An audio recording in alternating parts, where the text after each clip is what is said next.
আসসালামু আলাইকুম। স্বাগতম জানাচ্ছি শিক্ষালিপি ইউটিউব চ্যানেলে। আজকের এই ভিডিওতে আমরা জানব ফৌজদারি কার্যবিধি আইন কিভাবে, কবে এবং কোন ঐতিহাসিক প্রেক্ষাপটে গড়ে উঠেছে। ভিডিওটি প্রথম থেকে শেষ পর্যন্ত মনোযোগ দিয়ে দেখুন, কারণ এটি ফৌজদারি কার্যবিধি বোঝার ভিত্তি তৈরি করবে। ফৌজদারি কার্যবিধির ইতিহাস শুরু হয় 1773 সালে পাশ হওয়া রেগুলেটিং অ্যাক্টের মাধ্যমে। এই রেগুলেটিং অ্যাক্টের ফলেই কলকাতায় প্রথম সুপ্রিম কোর্ট প্রতিষ্ঠিত হয়, যা ব্রিটিশ শাসনামলে বিচার ব্যবস্থার একটি গুরুত্বপূর্ণ মাইলফলক। এরপর 1793 সালে রেগুলেশন নং 9 প্রণীত হয়। এই রেগুলেশনের মাধ্যমে বিচার কার্যপ্রণালীর একটি সুস্পষ্ট কাঠামো গড়ে ওঠে এবং ধীরে ধীরে একটি নিয়মতান্ত্রিক ফৌজদারি বিচার ব্যবস্থা সূচনা হয়। পরবর্তীতে বিভিন্ন সংশোধনের মাধ্যমে 1861 সালে ব্রিটিশ শাসিত ভারতবর্ষে প্রথমবারের মতো ফৌজদারি কার্যবিধি আইন প্রণীত হয়। এটি ছিল ভারতীয় উপমহাদেশের প্রথম ফৌজদারি কার্যবিধি। এরপর আবার সংশোধিত হয়ে 1872 সালে এই ফৌজদারি কার্যবিধি দ্বিতীয় ফৌজদারি কার্যবিধি হিসেবে গৃহীত হয়। এই সময় একটি বড় সমস্যা দেখা দেয়। শহর এলাকায় এক ধরনের ফৌজদারি আইন ছিল আর মফস্বল এলাকায় আরেক ধরনের ফৌজদারি আইন ছিল, ফলে বিচার ব্যবস্থায় বিভ্রান্তি তৈরি হয়।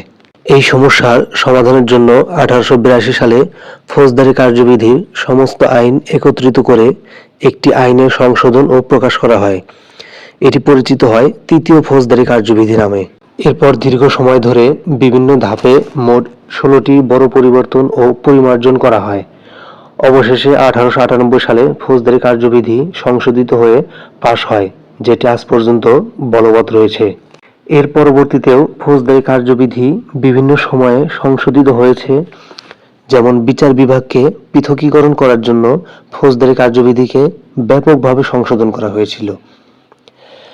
1898 সালের 5 নং আইন দ্বারা এই ফৌজদারি কার্যবিধি প্রণীত হয়। মূলত ফৌজদারি কার্যবিধি 1898 সালের 22 মার্চ প্রণীত হলেও কার্যকর করা হয় 1898 সালের 1 জুলাই থেকে। ফৌজদারি কার্যবিধি আইনের মোট তফসিল 5টি, মোট ভাগ 9টি, মোট অধ্যায় 46টি, মোট ধারা 565টি এবং এটি একটি পদ্ধতিগত আইন, অর্থাৎ অপরাধ কি হবে তা নির্ধারণ করে না, বরং অপরাধ কিভাবে তদন্ত, বিচার ও নিষ্পত্তি হবে তা নির্ধারণ করে। ফৌজদারি কার্যবিধি আইন কাকে বলে?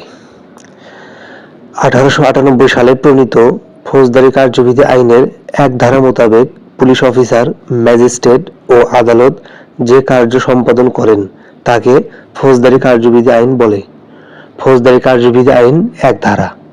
ভিডিওটিতে কোনো ভুল ত্রুটি হলে মার্জনীয়। আপনার কোনো মন্তব্য থাকলে আমাদেরকে জানান। ধন্যবাদ।